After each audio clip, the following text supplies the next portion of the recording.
Tony Payan is the director of the Mexico Center at the Baker Institute. He is also the author of the 3 U.S.-Mexico border wars, drugs, immigration and homeland security.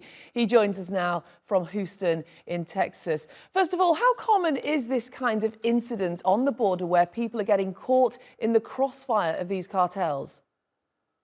I think it's a little bit more common than people think. Clearly, there are hundreds of thousands of dual citizens and American citizens that live on the U.S.-Mexico border. They don't often draw the kind of attention that these 4 drew in Matamoros, because many of them just live on the border. They know how to move. They know where to go. They know how to protect themselves. They know whom to associate with, and they don't get lost in neighborhoods and therefore get caught in the crossfire or are victims of crime. However, some people who come in from Oklahoma or Alabama or Mississippi or other states, like these particular individuals that were kidnapped in Matamoros, they clearly do not know the border. They don't know how to stay clear of danger. And of course, they often get caught in these kinds of problems. But we've seen them emerge here and there now and then throughout the U.S.-Mexico border. Indeed, but of course, how difficult is it for the US and Mexico to crack down on these games? Is it purely down to collaboration now?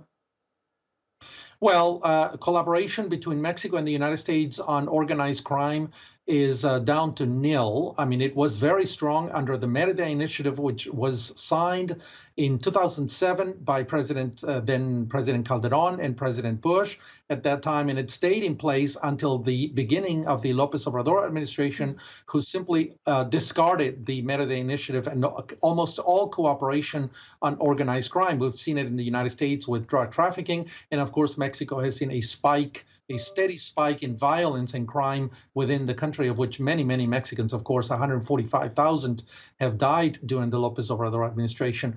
And so this particular incident is going to highlight, and it's already doing so on Capitol Hill in Washington, the fact that there is very little cooperation. And of course, both countries are suffering from this problem. Okay, Tony Payan, the director of the Mexico Center at the Baker Institute, thank you very much for joining us. My pleasure. Bye-bye.